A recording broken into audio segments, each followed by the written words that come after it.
Hello everyone, welcome to my channel. So guys, आज मैं आपको एमएससी फर्स्ट सेमेस्टर से फिजिकल केमिस्ट्री का हम मोस्ट टाइमी टॉपिक लेंगे, द वेरिएशन थ्योरम।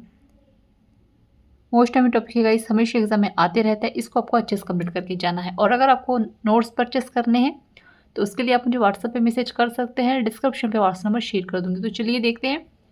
इंट्रोडक्शन देखेंगे तो क्या कह रहा है कि हाइड्रोजन एटम के लिए श्रोडिंगर वेव इक्वेशन का एग्जैक्ट सॉल्यूशन पॉसिबल है, क्योंकि इसमें सिंगल इलेक्ट्रॉन प्रेजेंट है। ठीक है, मतलब कि देखिएगा, अभी आपने अगर हाइड्रोजन एटम वाला टॉपिक नहीं देखा है तो उसको चेक ज़रूर कीजिएगा। ठीक है, तो वो जो हाइड्रोजन एटम का जो मतलब हाइड्रोजन एटम में एक इलेक्ट्रॉन होता है।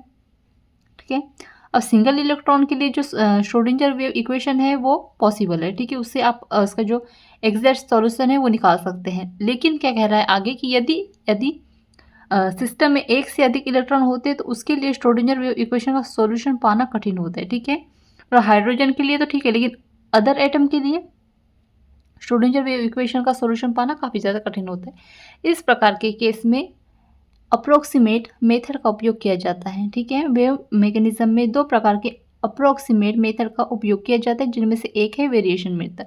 ठीक है, मतलब कि एक से अधिक इलेक्ट्रॉन के लिए सॉल्यूशन, एक से अधिक इलेक्ट्रॉन के सॉल्यूशन के लिए आपको वेरिएशन थ्योरम की ज़रूरत पड़ती है। ठीक है, तो आगे देखते हैं।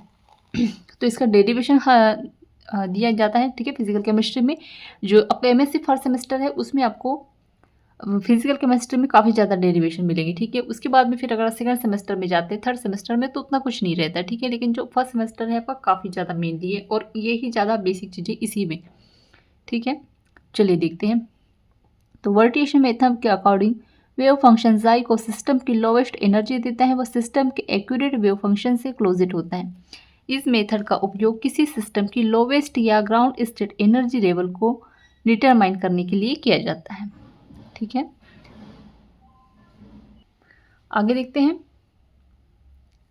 अब वेरिएशन मेथड केमिकल बॉन्ड की स्टडी के लिए यूजफुल होता है। जैसे वेरिएशन मेथड निम्न प्रकार से डिस्कस किया जा सकता है। तो Schrodinger equation is giving by, तो देखिएगा श्रोडिंगर वेव इक्वेशन हमारे पास क्या था यहाँ पे 8π² m upon 4 square E minus V जाई बराबर 0। ठीक है, और ये क्या है यहाँ पर, ये हमने मान ले लिया है इसमें डेल स्क्वायर जाई। ठीक है, अब इक्वेशन 1 में -h² अपॉन 8π² m का गुणा कर उसे रिग्रेंड करने पर, तो देखिएगा क्या हो जाएगा। जब इसका रिग्रेंड गुणा करेंगे तो हमारे पास पहले से क्या है, हमने यहाँ से ले लिया है ये चीज़ें। ठीक है, और यहाँ से हमने ये लिया है डेल जाई स्क्वायर। ठीक है, अब माइनस लेकर हम क्या करेंगे यहाँ पे जो ये ई जाई के साथ और प्लस वी जाई के साथ। ठीक है, मतलब कि इसको इस जो जाई का है ई के साथ भी गुणा करेंगे और वी के साथ भी गुणा करेंगे, बराबर यहाँ पर 0 लिख देंगे। ठीक है, अब आगे देखिएगा। अब यहाँ पे जो कोष्टक में लेंगे माइनस जाई square upon 8π² m del square plus V, कोष्टक बंद करके जाई लिखेंगे बराबर ई वी। ठीक है, मतलब कि यहाँ पे वी का मान निकल के वी का वी यहाँ पे ऐड कर दिया हमने। अब हमारे पास क्या बचा ई, तो हम इसको इधर लिखेंगे। इसका नाम दे दिया हमने समीकरण नंबर 2। अब हम जानते हैं कि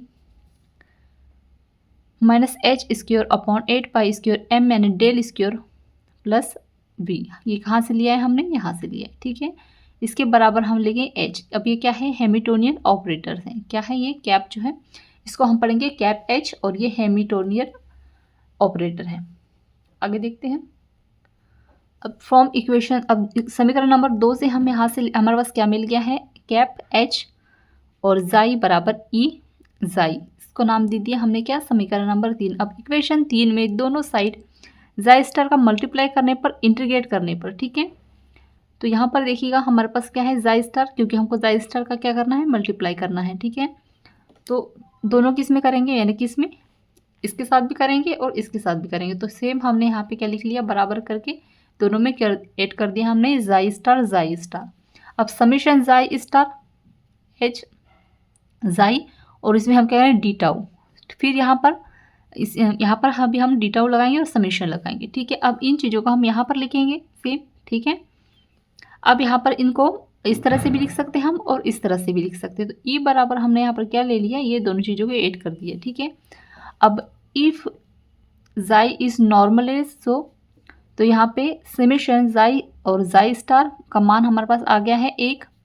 ठीक है, ई बराबर हम क्या लिखेंगे यहाँ पर समीशन जाई स्टार कैप एच जाई डी टाउ अपॉन आ जाएगा यहाँ पे 1, ठीक है, ये 1 है।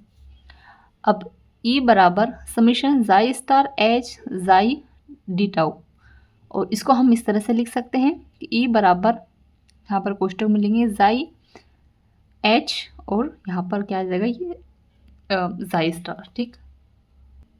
तो यहाँ पे जो है हमारा टॉपिक एंड होता है। सो आई होप आपको ये नोट्स समझ में आ गए होंगे। सो प्लीज़ चैनल को सब्सक्राइब कर दीजिएगा, बेल आइकन प्रेस कर दीजिएगा, कमेंट में ज़रूर बताइएगा नोट्स कैसे लगे, और एमएससी केमिस्ट्री ऑल सेमेस्टर के नोट्स परचेस करने के लिए आप मुझे व्हाट्सएप पे मैसेज कर सकते हैं। डिस्क्रिप्शन पे व्हाट्सएप नंबर शेयर कर दिया है। Thank you.